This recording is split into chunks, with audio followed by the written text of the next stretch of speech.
En INCIDE Joven no respetamos estándares ni protocolos de cómo deben ser nuestras discusiones. Estamos libres de ataduras. Nuestras historias, vivencias y discusiones deben ser contadas con toda libertad y sin restricciones. En Guatemala necesitamos hablar y aprender. ¿Estás listo para sincronizar tus derechos? Bienvenidos a este quinto episodio del programa de la red INCIDE Joven Sincroniza tus derechos. En el episodio de hoy vamos a hablar acerca del aborto y lo que implica las políticas restrictivas que vivimos actualmente en Guatemala y verlo desde una perspectiva desde la autonomía de las mujeres y un derecho fundamental para nosotras. Le damos la bienvenida a nuestra compañera Karen Molina, que estará a cargo del espacio.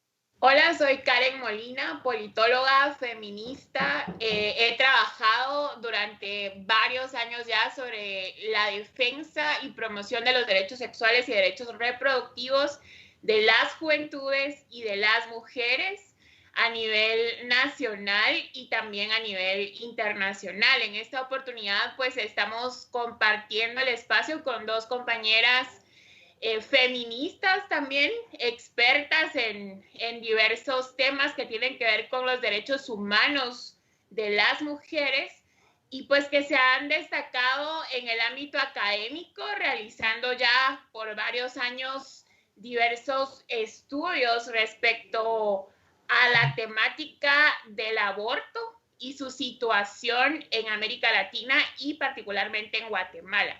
Entonces quiero darle la bienvenida a Geraldine del CID. ¿Cómo estás, Geraldine? Hola Karen, qué gusto, de verdad que muchísimas gracias a INCIDE Joven y a vos por esta gran oportunidad. Como bien lo dijiste, pues soy feminista, soy politóloga y he dedicado gran parte de mi carrera académica a estudiar políticas públicas en particular y relacionadas con los derechos de las mujeres, ¿no? En el último tiempo, pues realicé mi doctorado en la Flaxo, México, y pues aproveché esa gran oportunidad para estudiar, como bien dices, uno de los problemas más importantes, más controversiales y más difíciles de estudiar en la región, como los derechos sexuales, los derechos reproductivos y específicamente la temática del aborto. Y pues enfoqué mi investigación en Guatemala, El Salvador y Nicaragua para tratar de ampliar un poco la mirada hacia Centroamérica.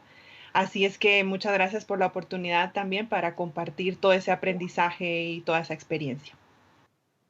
Gracias, Geraldine. Bienvenida. Seguramente será una conversación muy enriquecedora por tus grandes aportes que puedes hacer desde los estudios que has realizado y desde tu propia convicción también. Y tenemos a otra compañera feminista, Pilar Mármol. ¿Puedes presentarte y contarnos un poco sobre tu trayectoria? Hola Karen, hola Geraldine. Pues un gusto de verdad volvernos a encontrar y también muchas gracias a las compañeras de INCIDE Joven por propiciar este espacio. Me parece que es fundamental que estemos hablando de estos temas actualmente y pues aprovechando también este tiempo de pandemia y lo que nos permite también la virtualidad para conversar. Pues yo soy feminista. Estudié Derecho en la Universidad de San Carlos, soy abogada, pero también estoy terminando una maestría en Sociología en el Instituto de Ciencias Sociales y Humanidades en Puebla, en México. Pues he vuelto a Guatemala ahora y estoy haciendo mi tesis justo tratando de comprender a profundidad cuáles han sido las diversas luchas de las mujeres y los feminismos en Guatemala, pues por la despenalización del aborto. Y pues bueno, muchas gracias por el espacio y seguramente va a ser un momento muy enriquecedor también para mí poderlas escuchar y pues qué bueno coincidir las tres que hemos tenido como ese interés, ¿verdad? Esa apuesta política por seguir hablando de los derechos sexuales y reproductivos, de las luchas de las mujeres y de los feminismos pues en Guatemala y también en Centroamérica. Gracias, Pilar. Es realmente un espacio muy importante porque estamos abordando una temática que no se aborda en ningún espacio, me atrevería a decirlo. Es realmente INCIBE Joven, una organización que ha puesto, digamos, estos temas, ¿verdad?, en discusión, y es de agradecer también el poder propiciar este encuentro, porque considero que sus aportes pues son muy importantes para el conocimiento de esta temática, no solo en Guatemala, como mencionaba, sino también a nivel de Centroamérica y de América Latina, que es pues la región en donde pues estamos, ¿verdad? Y donde también se enfrentan grandes retos en cuanto a el ejercicio de los derechos sexuales y los derechos reproductivos de las mujeres y especialmente de las mujeres jóvenes. Entonces, pues bienvenidas y espero que esta conversación pueda ser fructífera. El aborto es un tema controversial que ha generado diversas posturas por diferentes actores en Guatemala, como bien sabemos, y también a nivel regional e internacional también, porque no en todos los países del mundo está totalmente despenalizado o se permite acceder a servicios de aborto legal y seguro para las mujeres, ¿verdad? Entonces, pues es importante poder abordar esta temática y con Geraldine y Pilar, pues vamos a conversar en torno a este tema y todos los factores que intervienen en el fenómeno, ¿verdad? Y cómo también podría enmarcarse en una problemática de salud pública para nuestros países.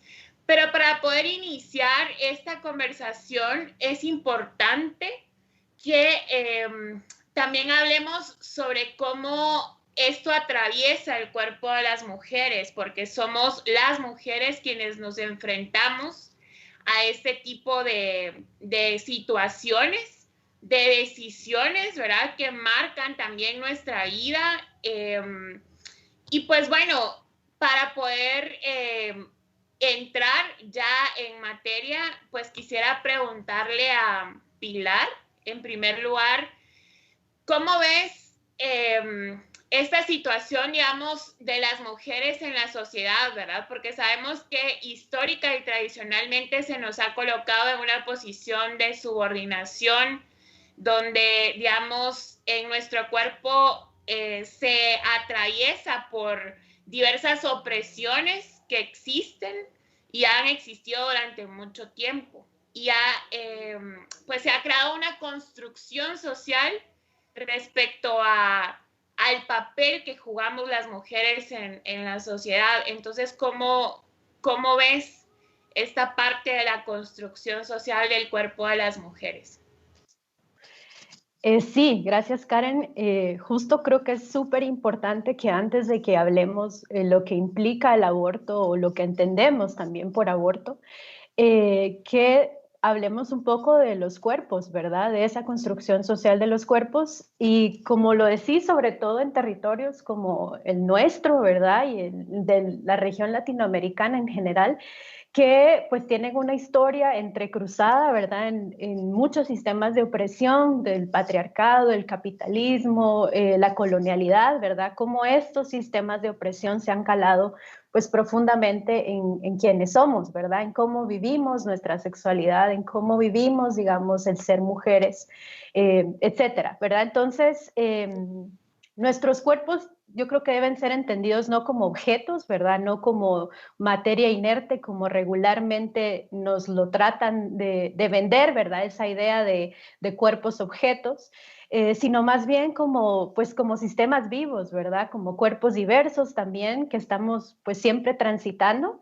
Y que obviamente están marcados por esa historia que vivimos de nuestros territorios, ¿verdad? Y eso implica pensar en que los cuerpos están marcados por las vivencias sexuales, por las vivencias genéricas, ¿verdad? Por las cuestiones de clase, raciales, de edad, etcétera, ¿verdad?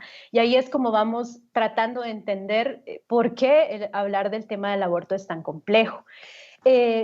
Hablar de los cuerpos y de la diversidad de los cuerpos y de esta historia social que los cruza, ¿verdad? Tiene que ver también con comprender que los cuerpos están sumergidos también en relaciones de poder, ¿verdad? Y esas relaciones de poder son las que se manifiestan en formas de violencia que son tanto simbólicas, ¿verdad? En cómo nosotras comprendemos y entendemos nuestro cuerpo, la culpa, por ejemplo, cómo hemos introyectado eso, pero también de formas más concretas de violencia, ¿verdad? Y ahí es cuando, pues ya en Guatemala, digamos, tenemos todo un trabajo que sobre todo desde las mujeres y desde las luchas de las mujeres se ha hecho por visibilizar formas concretas de violencia contra las mujeres. Y entonces creo que comprender la historia y comprender la construcción social de los cuerpos nos permite como visibilizar todo esto. Y pues también comprender esta parte que yo les decía de no entendernos los cuerpos como cuerpos máquinas, ¿verdad? Que en el caso de las mujeres y vinculándolo con la cuestión del aborto, regularmente se ha comprendido, ¿verdad? Que los cuerpos de las mujeres son cuerpos máquinas para la reproducción, ¿verdad? Y bueno, esto, como decías, Carol, o sea, Karen tiene pues miles de años, ¿verdad? Es una construcción patriarcal que está inscrita por muchos siglos y que ha ido calando profundamente en nuestra historia.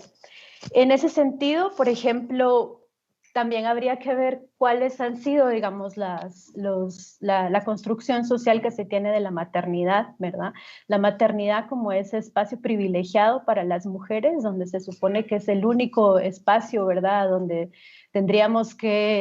donde tendríamos la posibilidad de ser, ¿verdad? De la maternidad como destino. Y entonces creo que son como posibilidades que nos hacen pensar que hablar del cuerpo es una cosa súper importante, sobre todo cuando en sociedades como la guatemalteca sigue siendo un tabú hablar de cuerpos y de sexualidades.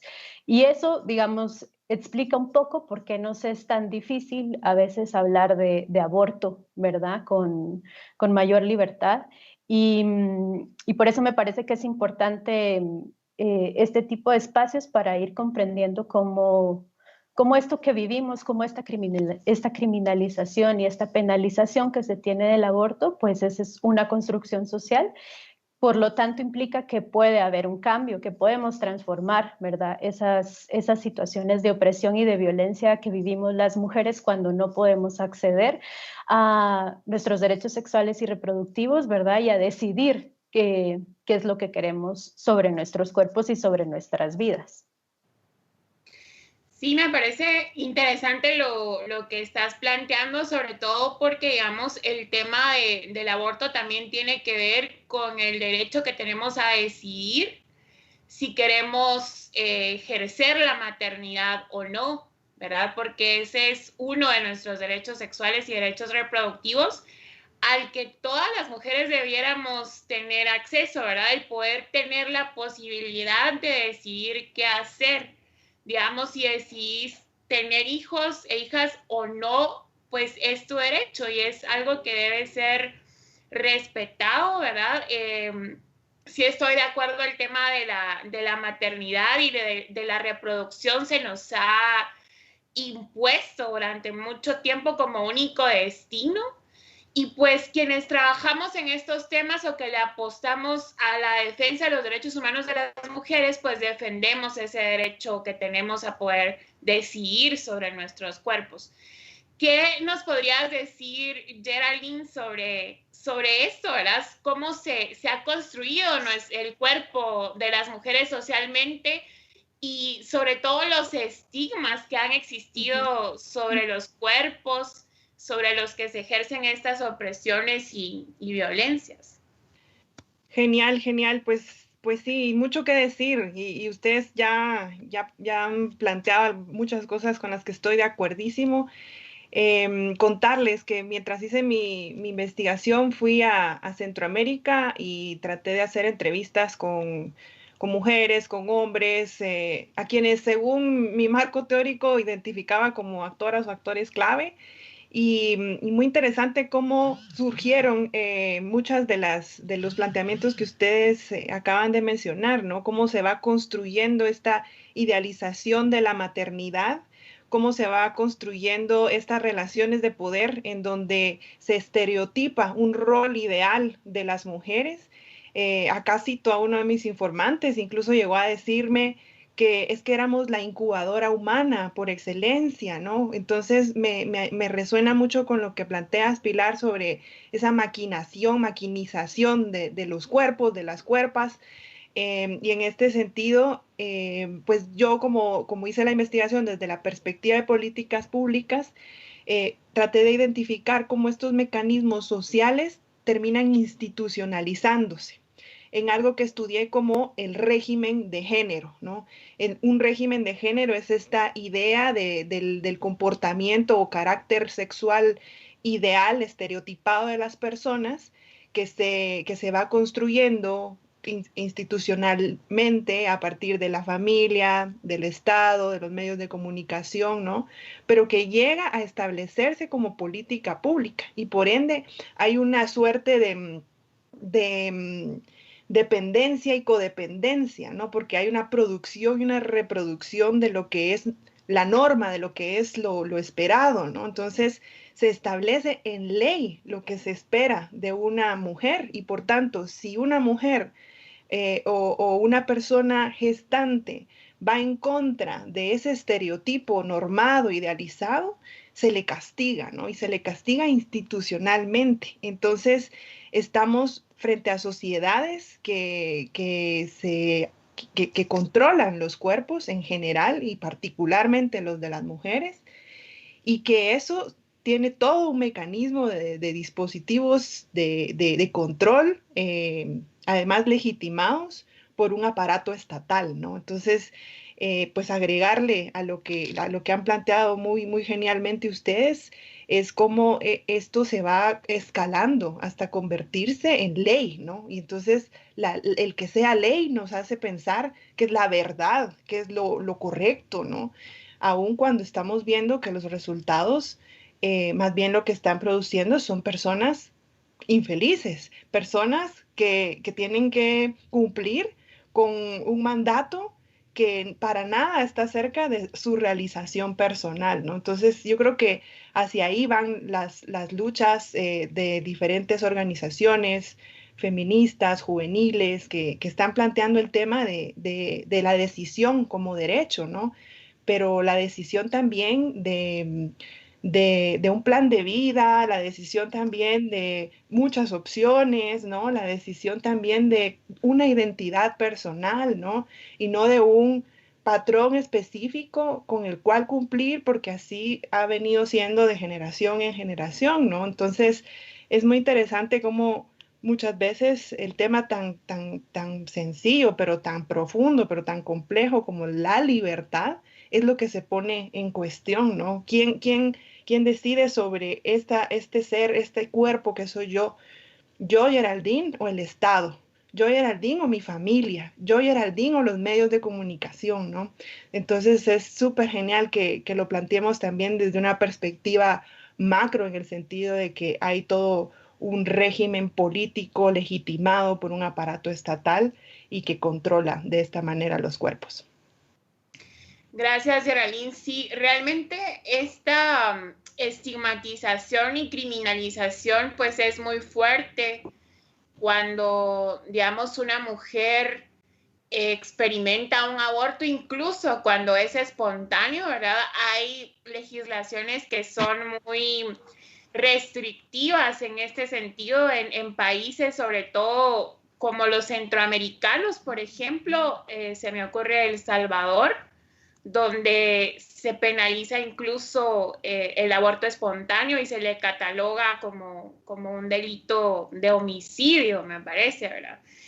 Esto pasa también en otros países. En Guatemala, curiosamente, pues el Código Penal establece el aborto terapéutico, pese a lo que muchas personas consideran de que el aborto está totalmente penalizado, realmente no lo está, porque digamos en el Código Penal, que es el decreto 1773, se encuentra establecido un artículo, el 137, donde se establece que no es punible el aborto en casos digamos, donde literalmente se establece que la madre esté en peligro, ¿verdad? Su salud o su vida.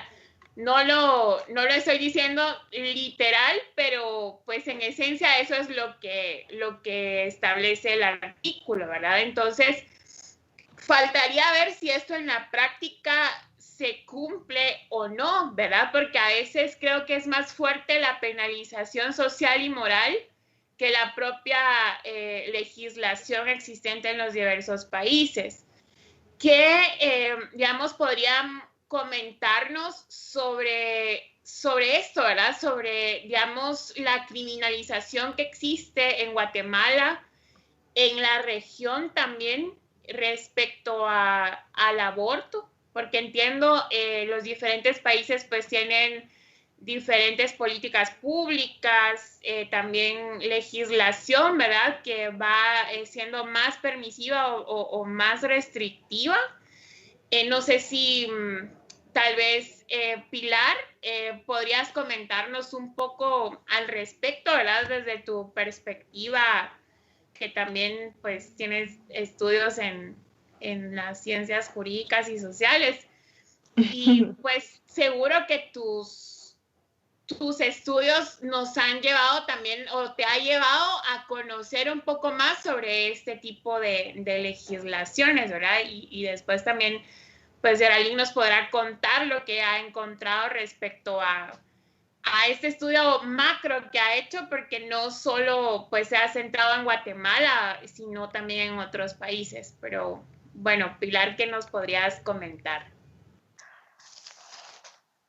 Sí, bueno, efectivamente creo que, digamos que una de las luchas que dentro del movimiento de mujeres y de los feminismos se ha dado ha sido por, pues, una lucha legal, ¿verdad? Tanto por despenalizar el aborto, que implicaría como sacar, ¿verdad?, del Código Penal o de la normativa penal este tipo de delitos, ¿verdad? Como por legalizarlo, ¿verdad? O sea, hay muchas discusiones, ¿verdad? Legalizarlo también implicaría que, pues a través de políticas públicas, las mujeres pudieran acceder, ¿verdad?, al aborto de forma segura, de forma gratuita, de forma cuidada, ¿verdad? Entonces, uno de los grandes mitos también ha sido que, pues si se legaliza el aborto, ¿verdad? O si se despenaliza, pues las mujeres vamos a ir a abortar así como que fuera una cosa así, sí, así, a lo loco, ¿no? Sí. Y ahí creo que también sería importante como ir nombrando documentos que nos pueden ayudar a comprender esto. Por ejemplo, hay un documento de IPAS donde habla sobre mitos en realidad, sobre las realidades del aborto, ¿no? Y me parece que hay un montón de estudios que han hecho y que han impulsado compañeras feministas y compañeras del movimiento de mujeres que habría que ir rescatando, ¿verdad? Y entonces la idea de la despenalización o de la legalización del aborto, digamos, como lucha concreta de las mujeres, lo que está poniendo en el centro, digamos, es la vida de las mujeres, ¿verdad? El darnos cuenta que el que una mujer decida querer acceder a un aborto implica, digamos, tomar la decisión de acceder a un aborto implica una decisión muy compleja, ¿verdad? O sea, que tiene que ver con las historias de vidas concretas de las mujeres y que tiene que ver con esta idea de que no debemos de olvidar que las mujeres somos sujetas y somos sujetas de derechos, ¿verdad? Que es lo que muchas veces no se logra entender desde unas posturas fundamentalistas, desde unas posturas dogmáticas, ¿verdad? Que conciben a la mujer como mero objeto, ¿verdad? Como mera máquina reproductora, como ya lo hablábamos. Justamente, como decía la Karen, digamos, en Guatemala el aborto terapéutico es permitido, ¿verdad? Cuando está en peligro la vida de la mujer.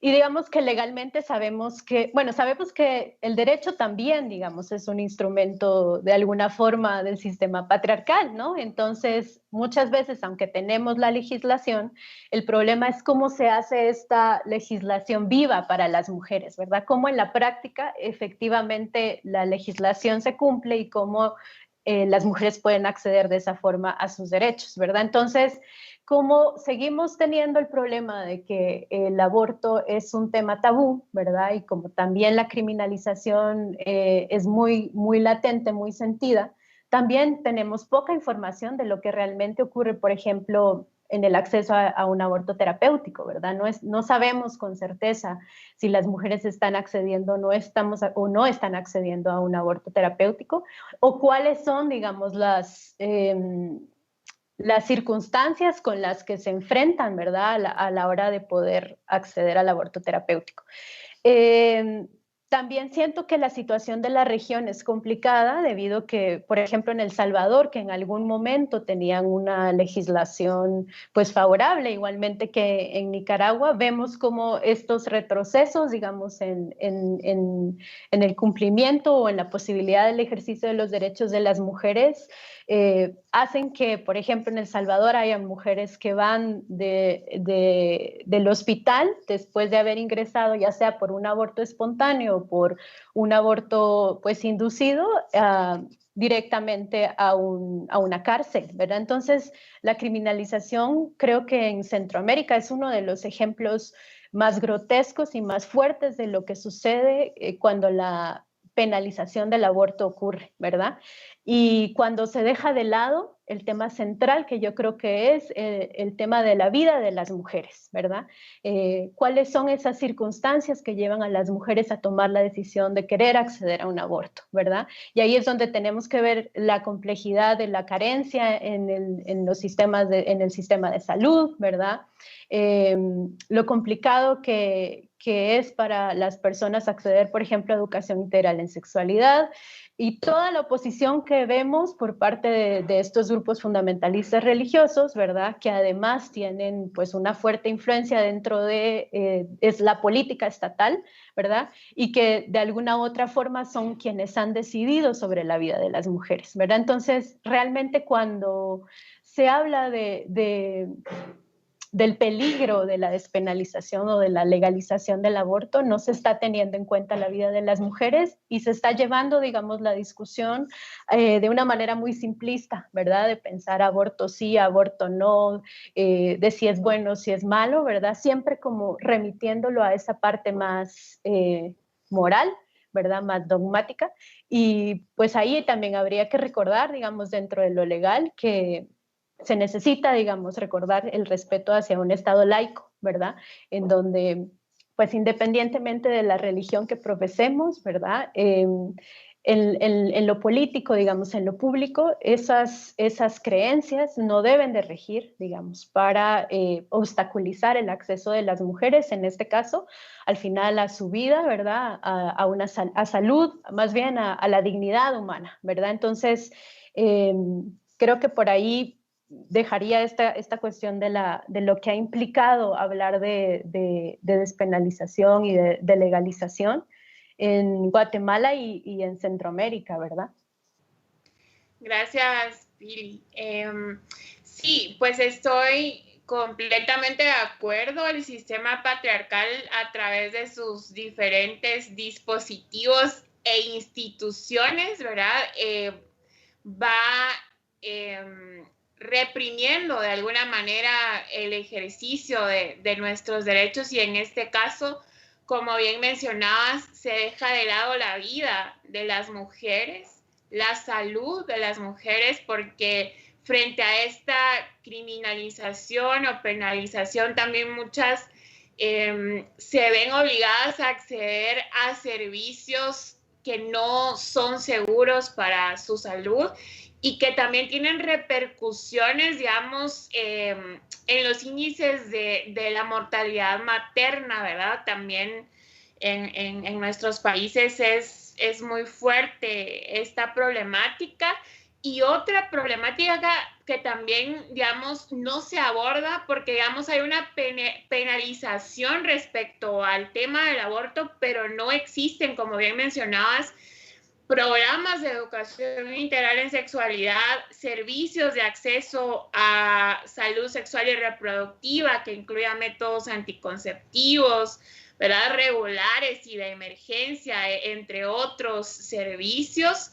Y tampoco se está resolviendo el problema de los embarazos no deseados, ¿verdad? Sobre todo en niñas y adolescentes. Entonces, pues quisiera preguntarle a Geraldine qué piensa sobre esto, qué hallazgos ha tenido también en sus estudios respecto a toda esta situación, ¿verdad? De las políticas públicas, de la legislación en la región y sobre todo si se está resolviendo o no la problemática central de todo esto, ¿verdad? ¿Cómo lo ves tú? Súper, totalmente. Y han puesto muchos temas súper importantes, muchos puntos súper importantes que van todos encadenados, ¿no? Para empezar, según mi trabajo de investigación en el tema, vamos a decir, legislativo o de políticas públicas oficiales y vigentes en relación al aborto, estamos en la región con más rezago de todo el mundo, o sea, El Salvador, Nicaragua y Honduras serían como los países juntos que presentan el peor de los rezagos en el sentido de que penalizan el aborto en su totalidad. Como bien lo han dicho ustedes, Guatemala pues tiene una causal despenalizada y es el aborto terapéutico. Esta causal también estaba despenalizada en El Salvador y en Nicaragua hacia finales del siglo pasado, ¿no? Entonces es interesante cómo entrando a los 2000, en El Salvador hacia el 99, entre el 97 y el 99 hizo diferentes reformas, tanto a su Código Penal como a su Constitución, para retroceder en ese punto, ¿no? Y Nicaragua en el 2006, y ahí sí por una alianza muy tremenda entre el partido oficial y la Iglesia Católica, ¿no? Pero hoy por hoy vemos como ese activismo que busca como poner siempre la atención en mantener el status quo de la legislación o incluso de retrocederla y agravarla más. O sea, no vayamos a otra parte. En nuestra Guatemala, en nuestro país, ha habido iniciativas de ley que intentan profundizar aún más las restricciones en relación a esta temática, ¿no? Entonces, como les decía, es una región en la que estamos hablando de despenalizar algunas causales, pero porque estamos en el mayor de los rezagos. No estamos pensando en pedir una legalización, como ya lo están peleando en Argentina, por ejemplo, ¿no? Cosa que solo ha alcanzado Cuba a principios de los 60, Uruguay, Ciudad de México y algunos países de las islas del Caribe, ¿no? Claro, pero en general en el resto del continente por lo menos se tienen 3 causales despenalizadas, ¿no? Y una mujer que producto de una violación haya tenido que enfrentar un embarazo no deseado puede ir y solicitar esta interrupción y eso está legislado, ¿no? En cambio, en nuestros países en Centroamérica, ni siquiera, aunque en Guatemala está el aborto terapéutico, como bien dijiste, despenalizado en el artículo 137 del decreto 1773, que es el Código Penal, también hay serios problemas en su aplicación, ¿no? Y el extremo, como bien lo dijiste, es El Salvador, cuando no es que esté penalizado el aborto espontáneo como tal, pero hay un ambiente en los centros de salud pública de persecución, porque además no solo es una criminalización contra la mujer que ha tenido que enfrentarse a esta situación que muchas veces es espontánea, muchas veces es inducida, ¿no? Pero estamos también hablando de que el personal de salud también es criminalizado, ¿no? Entonces, alguien que recibe a una mujer con un aborto en curso, antes de saber si esta mujer tuvo un aborto espontáneo o si esta mujer se indujo el aborto, están llamando a las autoridades que tienen que ver con el sistema de justicia y ya después de esa llamada, entonces le prestan atención de salud. Muchas mueren en el proceso. Otras no tienen los recursos para demostrar su inocencia ante una ley que ya es de por sí injusta y en extremo restrictiva, ¿no? Mujeres que tuvieron un aborto espontáneo y que no pudieron, por los medios económicos y legales, demostrarlo y terminan enfrentando condenas de hasta 30 años porque en el sistema penal ya no las procesan por el delito del aborto, sino que las procesan por asesinato agravado, ¿no? Y ahí vemos esa hazaña. Entonces, ¿qué pasa una vez que se penaliza de esta manera y que se criminaliza a quienes enfrentan estas situaciones? Que no estamos preguntándonos sobre la vida de estas personas, que no estamos preguntándonos sobre su contexto. O sea, el ideal que se tiene de una mujer que llega a un servicio de salud con un aborto en curso es: esta es una mala mujer, esta es una libertina, y una serie de categorías que desconocen con cero empatía totalmente cuál fue la situación real. Y ustedes lo dijeron claramente, la situación detrás de un aborto es un embarazo no deseado, y un embarazo no deseado por múltiples razones, ¿no? Una de ellas puede ser la violación, una situación de violencia sexual, ¿no?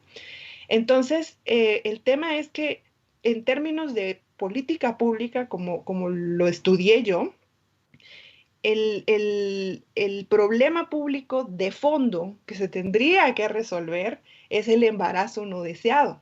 Y si los estados están queriendo proteger la vida, como lo plantean estos estados de los que estamos hablando, centroamericanos, lo que nos estamos encontrando es con estados esquizofrénicos o estados hipócritas o estados contradictorios, por decirlo menos, porque se supone que cuidan la vida, que protegen la vida, pero en realidad no están atendiendo el problema que causa el aborto. Y ustedes lo han dicho, ni siquiera hay programas de salud sexual integral, ¿no?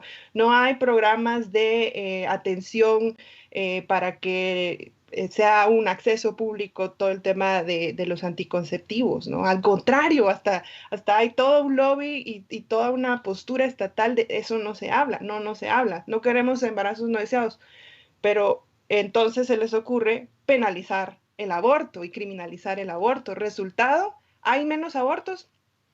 No sabemos, o sea, al contrario, más bien lo que sí está demostrado es que esté criminalizado o no, esté penalizado o no, las mujeres que que se ven en la necesidad de tener esta práctica, abortan, y abortan en condiciones que sí arriesgan sus vidas, ¿no? Entonces, ahí hablar un poco del abordaje desde una perspectiva de problema público y de salud pública, ¿no? O sea, hasta el 15 y el 20% de la mortalidad materna viene de abortos mal atendidos, ¿no? Y eso es con el subregistro, o sea, no tenemos realmente idea de lo que realmente está implicando esta situación. Entonces, pues, ¿qué implicaciones tiene? Que es un estado en donde está bien ir a plantear la lucha porque pues siguen habiendo mujeres privadas de su libertad y siguen habiendo mujeres enfrentándose a situaciones de salud tremendas, ¿no? A la muerte incluso, ¿no? Pero el Estado no está realmente resolviendo el problema, solo te saca discursos que en realidad a lo que conllevan es al control de los cuerpos de las mujeres. En realidad no están protegiendo la vida, ¿no? Entonces, ahí hay una terrible contradicción también en el discurso de quienes quieren mantener las políticas públicas como están hasta la actualidad. Y definitivamente hay una contradicción en esas narrativas, ¿verdad? O grupos también que se han propuesto, digamos, impulsar algunas iniciativas que penalicen, criminalicen a las mujeres, que hagan más restrictivas estas legislaciones y políticas existentes en nuestros países, e incluso el imponer agendas regresivas, ¿verdad? De, como mencionabas, ya tendríamos derechos ganados, pero estos grupos pues han realizado toda una estrategia y se han fortalecido, que es lo peor en los últimos años en cuanto a sus estrategias para poder imponer estas cuestiones de regresividad, digamos, por decirlo de alguna manera, de nuestros derechos como mujeres. También lo que mencionabas me hacía, digamos, recordarme de una investigación en la que tuve la oportunidad de participar con Pili, donde, digamos, varias adolescentes y niñas incluso, digamos, que se enfrentaron a embarazos no deseados desde los 10 años, 12 años, 14 años. O sea, hay como todo una cuestión también de vinculación entre los embarazos no deseados y la violencia que se ejerce contra las mujeres, especialmente la violencia sexual contra las niñas, ¿verdad? Y las adolescentes también. Y que de hecho, incluso en este momento de la historia que estamos viviendo, ¿verdad? En esta pandemia que estamos atravesando, también el INASIF recientemente saca que más de 1.400 personas han sido víctimas de violencia sexual en este periodo y que sobre todo han sido niñas y adolescentes.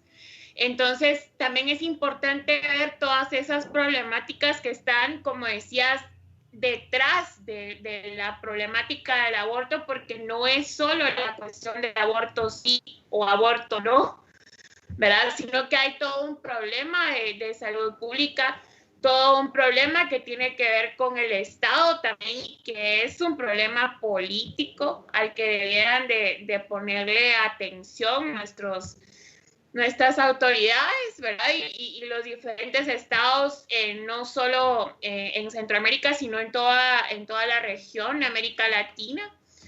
Y bueno, pues quisiera preguntarles, no sé si tal vez Pilar podrías hablarnos un poco sobre cómo se conecta, ¿verdad? Este tema con la violencia, con ese continuum de violencia que se ejerce contra las mujeres y particularmente contra las mujeres jóvenes. Definitivamente, digamos que la violencia y específicamente la violencia sexual tiene que ver, digamos, en esta discusión o la falta de discusión que se le está dando también al aborto. Porque pues hablar de violencia y de violencia sexual implica, ¿verdad?, hacer como ese engarce o ese entrecruce entre lo que hablábamos al principio de cómo se cruzan las opresiones, ¿verdad?, patriarcales, las opresiones coloniales en los cuerpos y en estos territorios latinoamericanos, ¿verdad? Y creo que ahí organizaciones de mujeres en Guatemala, también las luchas feministas han dado como mucho avance, digamos, en discutir que el problema de la violencia contra las mujeres y específicamente el problema de la violencia sexual, digamos, no es algo normal ni natural, ¿verdad? Creo que uno de los aportes fundamentales de estas luchas han sido desnaturalizar ese tema, ¿verdad? Porque lo que ha implicado es traer, digamos, el problema de la violencia contra las mujeres y la violencia sexual a lo público, ¿no? A discutirlo como una temática pública, como una temática no solo de acceso a la justicia, sino también de acceso a la salud, ¿verdad? De hablar de la libertad, hablar de la autonomía, hablar de la intimidad de la persona, hablar de la posibilidad de crear o de pensar un proyecto de vida digna, ¿verdad? Y es lo que hemos visto últimamente en todos estos trabajos muy profundos que se están haciendo para visibilizar la violencia sexual contra las mujeres y también contra las niñas y adolescentes, ¿verdad? Entonces, creo que es un trabajo que se está dando, ¿verdad? A pesar de esta arremetida fundamentalista que se está dando, creo que es algo que lastimosamente tenemos que seguir trabajando en eso, ¿verdad? En visibilizar estas problemáticas que son resultado de esa desigualdad, estructural, ¿verdad? Propiciada por un Estado que no precisamente está velando por los fines por los que fue creado, ¿no?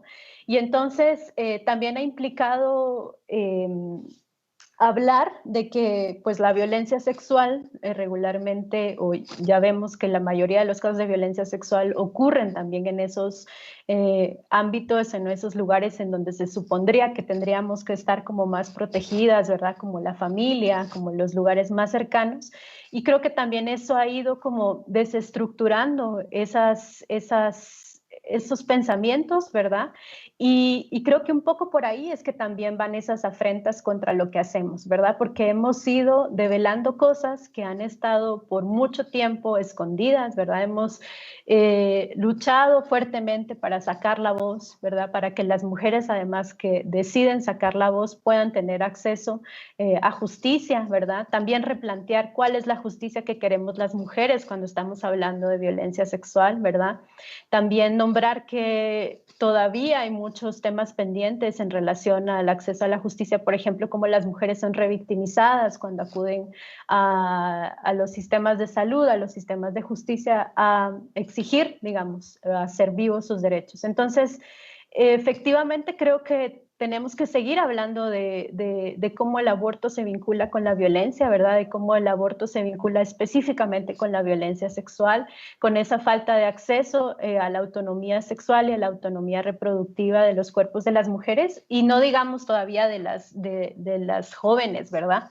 En una sociedad donde el adultocentrismo, digamos, es muy latente y en donde siempre se considera como esta idea de tutelar, ¿verdad? Tutelar a las mujeres adolescentes, a los adolescentes en general, tutelar a las mujeres porque no son sujetas de derechos, ¿verdad? Entonces, siento que es algo que tenemos que seguir profundizando, ¿verdad? En el tema de la violencia y cómo esta se vincula, ¿verdad? Con el aborto y al mismo tiempo cómo las luchas de las mujeres han ayudado, digamos, a desnaturalizar esta violencia.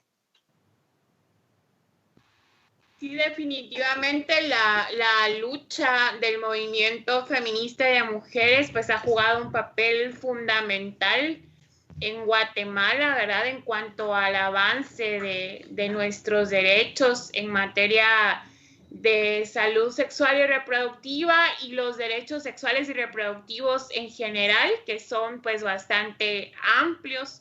Y como mencionabas, pues es importante que las y los jóvenes, las adolescentes sobre todo, ¿verdad? Y mujeres jóvenes puedan conocer sobre estas temáticas y verlo también desde una cuestión más amplia e integral, para poder comprenderla de mejor manera. Y para poder ir cerrando este espacio, pues quisiera preguntarte, Geraldine, ¿qué retos ubicas en Guatemala en respecto a este tema, ¿verdad? Considerando los avances, retrocesos y diferentes propuestas que han surgido desde diferentes sectores, ¿verdad? Con posturas contrapuestas, como también lo precisábamos al inicio.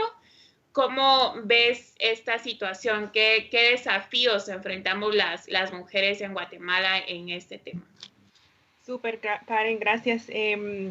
Pues yo creo que me uno a lo que estaba planteando Pilar, ¿no? El tema del aborto vinculado a las violencias, específicamente violencias sexuales, pero también violencias estructurales que estamos enfrentando las mujeres en este país y las mujeres en todos los ámbitos, ¿no? Porque como les he mencionado, el trabajo que he hecho de investigación está centrado como en esas lógicas de políticas públicas y como para centrarlo en este segmento del final de esta conversación en Guatemala, por ejemplo, es muy interesante ver cómo en 30 años de entre comillas, ¿no? Vida democrática, ¿no? Pero en este tiempo no ha habido una sola iniciativa de ley que intente reformar el código penal, ¿no? Y esto es porque también hay una violencia estructural en contra de mujeres en la arena de toma de decisiones, ¿no? O sea, cómo se aprovecha el discurso de moral para atacar a mujeres que apenas lo intentan poner en el debate de la arena formal en el sentido del espacio gubernamental, y aquí vamos a hablar específicamente de la Asamblea Legislativa, ¿no? que es al poder al que le correspondería hacer un cambio en el Código Penal, ¿no? Y es súper impactante que ni siquiera haya habido una sola iniciativa de ley. Yo de verdad que lo busqué y la única que realmente ha tocado algo del tema ha sido una reciente que se planteó y que lamentablemente ya no prosperó en su conjunto completo, y es la Ley de Protección Integral de las Niñas, ¿no? Algo se mencionaba ahí sobre el cambio legal al Código Penal, en el sentido de que se despenalizara el aborto para las niñas menores de 15 años que a consecuencia de una violación estuvieran cursando un embarazo no deseado, ¿no? Entonces, el tema ahí es que es interesante cómo por un pequeño artículo que tenía la ley se aglutinó toda una coalición que la atacó, ¿no? Y ustedes perfectamente mencionan a estos grupos fundamentalistas, y yo quisiera poner la atención también ahí, porque si bien muchos de estos grupos tienen el discurso de la protección a la vida, y pues obviamente es un discurso respetable, ¿no? El tema es que este discurso no se acompaña de la empatía de la que estábamos hablando, es no comprender las circunstancias reales y el problema público de fondo, ¿no? Pero entonces me pongo a pensar, ¿no? En qué otros intereses están detrás de ese discurso moralista, porque resulta que cuando algo se interpone con una agenda que tiene al Estado cooptado en la corrupción, entonces surge el tema moral, ¿no? Entonces se habla de que si la CICIG va a promover el aborto, como lo más absurdo que se te pueda ocurrir, ¿no? Entonces observamos cómo es ese arraigo en el poder legislativo en contra de que se posicione de alguna manera el tema, es más hasta utilitario, y es terrible porque están utilizando los cuerpos de las mujeres y las consecuencias de nuestras vidas para de fachada de otros intereses, ¿no? Yo creo que daría un programa completo para hablar sobre eso, pero sí quería mencionarlo, ¿no? Porque en primer lugar está esa falta de empatía. Es lamentable que lo único que tengamos despenalizado es el tema del aborto terapéutico, y como lo dijo Pilar, se trata de cuando la mujer gestante está en peligro su vida, y entonces después de que un tribunal médico y muchas veces la pareja lo autorice, entonces sí pueda acceder a una interrupción. Pues no se ha pensado, no se ha hablado y no se ha discutido formalmente de la necesidad real que enfrenta nuestro país, y sobre todo a consecuencia de estas violencias estructurales y que afectan sobre todo a las niñas. Estamos hablando de 1 de cada 5 embarazos en niñas adolescentes, ¿no? Entonces, es un tema crucial que además atraviesa todo lo que hemos venido hablando de la contradicción del Estado, porque si no queremos abortos es porque no queremos embarazos no deseados, pero en realidad la causa no se está atacando. No se está atacando que en las mismas familias están ocurriendo estas violaciones contra las niñas, o el dato que nos acaba de dar Pilar, ¿no? Y tampoco se está atacando la falta de información, la construcción de una sexualidad constructiva, integral. O sea, no se está hablando de eso. Es como si aprovechamos las pasiones que despierta, el moralismo que acompaña este tema, para realmente encubrir otros intereses. Entonces sí está bueno como poner nuestra mirada más aguda en quiénes están hablando en contra de esto, ¿no? Y cuándo, y por qué está bien señalar a aquellas diputadas que están en contra de la corrupción sobre que son abortistas, ¿no? Entonces hay toda una serie de hipocresías sobre hipocresías que realmente están poniendo de lo más lejos la mirada, y es la empatía. Están poniéndose de lo más lejos de lo que más se requiere, porque no se trata de que impulsamos la libre decisión, como decía Pilar, para que entonces ya mañana todas nos pongamos a practicar el deporte del aborto. No, no se trata de eso, se trata de que estamos a favor de las maternidades deseadas, y de eso se trata, ¿no? Entonces, si tú quieres como Estado proteger la vida, protege también una vida feliz, una vida realizada, una vida de personas que desean y aman su maternidad, ¿no? Entonces, más más es como pensar en esos términos ya que se revisten de moralismos y se revisten de protección a la vida, ¿no? Entonces eso era como para abordar un poco el tema de cómo en lo legislativo es muy evidente lo difícil que está el tema. Es impresionante. O sea, ni en El Salvador ya han habido hasta 4 y más iniciativas de ley que intentan despenalizar causales y lo dicen así tal cual, ¿no?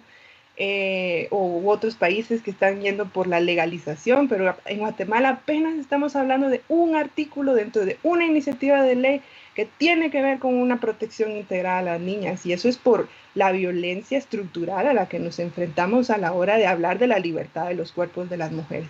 Así es que genial que existan estos espacios para ir quitándonos los mitos de encima, los malos entendidos, los tabúes, y reconocer que esto es un problema público y que es un problema que se origina en esa falta de empatía y de comprensión real de la realidad que enfrentan las niñas y las mujeres en nuestro país. Gracias, Geraldine. Sí, muy importante lo que mencionas, ¿verdad? Realmente son grandes los retos que tenemos como país. Yo quisiera hacer una invitación a quienes escuchen este podcast a que investiguen más, que se informen sobre la problemática para tener un panorama pues mucho más amplio y una mirada integral. Que acudan a organizaciones como Incide Joven, que pueden proporcionarles más información sobre los derechos sexuales, derechos reproductivos, sobre las temáticas que tienen que ver con la educación integral en sexualidad, que están orientadas a la prevención de estos embarazos no deseados que mencionábamos, ¿verdad? De las diferentes iniciativas y esfuerzos que están empujando también las jóvenes, ¿verdad? En estos temas, y que pues ojalá pudieran también acceder a estudios como los que han realizado Geraldine, Pilar. También yo he participado, digamos, en algunos esfuerzos y también hice una investigación de grado sobre el tema, que sería importante pues que pudieran leerlos también para ver todas estas cuestiones de cómo está la situación en Guatemala, en la región, también los diferentes discursos y lo ideológico que de repente está presente, como bien lo manifestaba Geraldine, en estas acciones que se vuelven tan mediáticas y que de pronto nos ponen como pueblo a debatir, pero sin mayor argumento e información, ¿verdad? Entonces, no sé si para poder terminar quisieran decir algo más. Yo realmente quisiera agradecerles a ambas por aceptar la invitación de estar en este espacio, por sus grandes aportes y sobre todo por sus luchas, ¿verdad?, que llevan cada una en sus diferentes espacios, por visibilizar estos temas y también pues por defender nuestros derechos como mujeres. Entonces, pues les dejo el espacio si alguien quisiera decir algo más para que podamos cerrar este encuentro. Pues me sumo justo a las propuestas que haces, ¿verdad? Para poder seguir hablando sobre este problema que realmente tiene para discutir por muchos lados, ¿verdad? Pero insisto en que me parece fabuloso que haya un espacio para poderlo empezar a hablar con mayor apertura, ¿verdad? Para ir también quitándonos estas ideas tan llenas de tabú que tenemos, ¿verdad? Y que eso hacen todavía que el acceso a la información inclusive sea más difícil, ¿verdad? Pues me parece que es importante reconocer también el esfuerzo que compañeras hacen para acompañar a otras mujeres, ¿verdad?, a poder acceder a un aborto y a materializar ese derecho a decidir, que aunque pasa en la clandestinidad, también sucede todos los días, ¿verdad? Como ya habíamos dicho, la práctica del aborto es una práctica milenaria, ¿verdad? Y por mucho que quieran restringir los derechos de las mujeres para la autonomía sexual y reproductiva y poder decidir sobre sus cuerpos, pues las mujeres van a seguir decidiendo qué es lo mejor para su vida, ¿verdad? Y afortunadamente también hay mujeres que están apuntadas y dispuestas a acompañar estos procesos que también no son ni lineales ni simples, ¿verdad? Que son procesos complejos. Y entonces creo que lo importante es que podamos seguir hablando de todos esos espacios que están, ¿verdad? Y que están dando la lucha por la defensa de la vida de las mujeres, ¿verdad? Y por ese ejercicio, pues, libre de la autonomía de nuestros cuerpos, ¿verdad? Entonces, eso, ojalá que podamos seguir platicando más sobre muchas cosas, porque creo que se necesita profundizar en muchos puntos del aborto, pero bueno, está bien dar esos pasos. Gracias. Gracias. Genial, Pilar. Pues yo también me sumo al agradecimiento, al reconocimiento también, ¿no? Que ha planteado Pili, que has mencionado, Karen, también. Esto, de reiterar, ¿no? De que esté penalizado o no, esté criminalizado o no, el aborto es una realidad.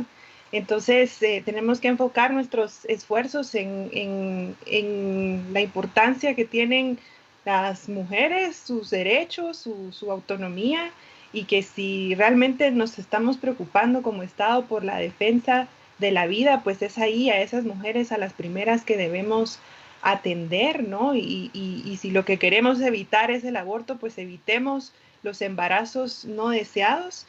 Y aunque el panorama en el ámbito legislativo sea tan obtuso, ¿no? O tan lleno de obstáculos, yo lo que quiero destacar es que aunque solo haya sido una iniciativa de ley que adentro de ella misma haya tenido un artículo en 30 años, pues ya fue la primera, ¿no? Entonces, recordarnos del ejemplo de Uruguay, logró la legalización después de 17 iniciativas que no lo lograron.